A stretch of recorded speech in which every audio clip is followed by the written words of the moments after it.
राजधानी रायपुर के महिला थाने में पदस्थ टीआई वेदवती दरियो को रिश्वत लेने के आरोप में कोर्ट ने 14 दिन की न्यायिक हिरासत में जेल भेज दिया।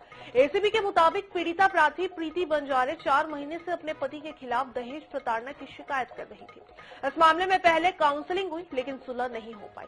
इसके बाद पीड़िता एफआईआर करवाना चाहती थी लेकिन महिला टीआई इनकार कर रही थी। बाद में टीआई वेदवती दरियो ने पीड़िता से एफआईआर के एवज में 50,000 रुपए की मांग की। इसी बीच पीड़िता ने मामले की शिकायत एसीबी से की और शुक्रवार सुबह रिश्वत की पहली किस्त 20,000 की रकम लेकर वो पहुंची थी।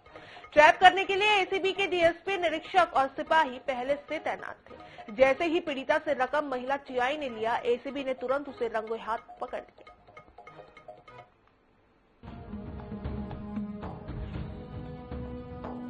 महिला थाना प्रभारी वेदवती दरियो को शुक्रवार को एसीबी की टीम ने उस समय गिरफ्तार किया जब वो एक पीड़िता से 20,000 रुपए की रिश्वत ले रही थी।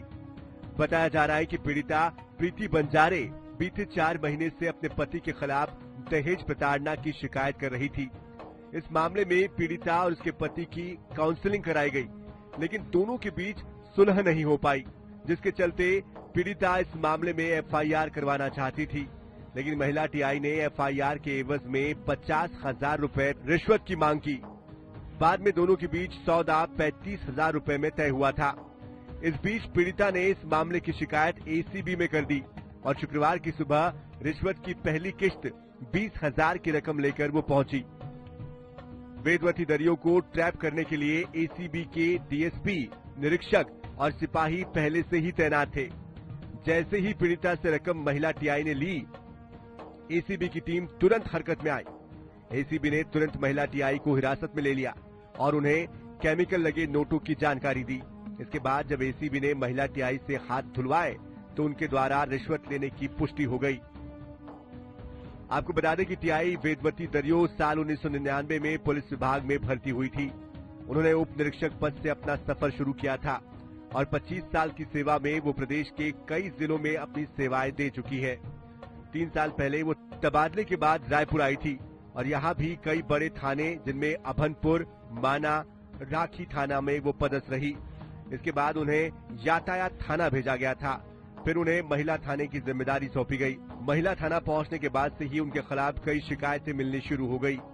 कुछ महीने पहले रायपुर कोर्ट के वकील ने वेदवती दरियो की शिकायत एसएसपी से भी की थी लेकिन कोई कार्रवाई नहीं की गई।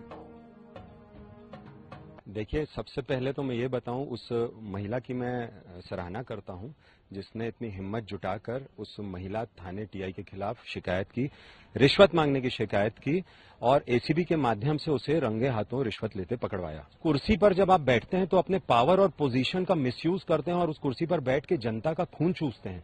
मैं समझता हूं एसीबी की ये जो कार्रवाई हुई है, ये उन भ्रष्ट अधिकारियों, पुलिस अधिकारी, सरकारी अधिकारी की नींद उड़ाने के लिए काफी है और इस तरह की कार्रवाई सतत चलती रहनी चाहिए। तो दूसरी ओर महिला टीआई के खिलाफ पीड़ित पक्ष सामने आने लगे हैं। एक पीड़ित परिवार के सदस्यों ने आरोप लगाया कि महिला थाना प्रभारी आरोपियों से पैसे लेकर केस में समझौता करा देती थी। उन्होंने बताया कि एक बच्ची से छेड़छाड़ करने वाले व्यक्ति के खिलाफ शिकायत करानी चाहिए तो महिला थाना प्रभारी ने दबाव डालकर समझौता करा दिया। बुधवार, गुरुवार, शुक्रवार, शनिवार 3 दिन से घूम रहे हैं हम लोग, है ना। हमारे साथ भी कोई न्याय नहीं हुआ, ना रिपोर्ट हुआ है। ऊपर से मैडम सामने वाले से पैसा लेके कॉम्प्रोमाइज किए, पक्ष नहीं रखा गया। ऊपर हमारी भांजी के ऊपर सपोर्ट किया गया, सर के साथ मिलके दबाव डाला गया कि आप कॉम्प्रोमाइज करो और पैसा लिया गया। बहरहाल, जब महिला थाना प्रभारी के द्वारा रिश्वत लेने का खुलासा हो चुका है और एसीबी ने इस मामले में उन्हें ट्रैप कर जेल भेज दिया है, तो आने वाले दिनों में अब ईओडब्ल्यू भी आरोपी पर अपना शिकंजा कस सकती है। इस मामले में जांच का दायरा बढ़ाते हुए आरोपिया के संपत्ति के बारे में पता लगाया जाएगा और उस पर आय से अधिक संपत्ति अर्जित करने का मामला भी दर्ज हो सकता है। महिला थाने की टीआई को आखिरकार कोर्ट ने जेल भेज दिया है। उन्हें 19 जुलाई तक 14 दिन की न्यायिक हिरासत में जेल भेजा गया है। इससे पहले ईओडब्ल्यू और एसीबी ने उनके खिलाफ भ्रष्टाचार निवारण अधिनियम की धाराओं में अपराध पंजीबद्ध कर उन्हें कोर्ट में भेजा था और इसके बाद जो है वहां कोर्ट में बताया गया कि किस प्रकार से पूरी कार्रवाई हुई है, कैसे महिला टीआई को ट्रैप किया गया। वे प्रार्थी से करीब 50,000 रुपए की रिश्वत मांग रही थी, लेकिन 35,000 में सौदा तय हुआ था और 20,000 रुपए की रिश्वत के साथ उन्हें गिरफ्तार किया गया था। इसके अलावा जो है एसीबी और ईओडब्ल्यू महिला टीआई की संपत्तियों का आकलन कर रही है, किस प्रकार से उन्होंने संपत्ति अर्जित की है। आने वाले दिनों में इसका भी खुलासा हो सकता है।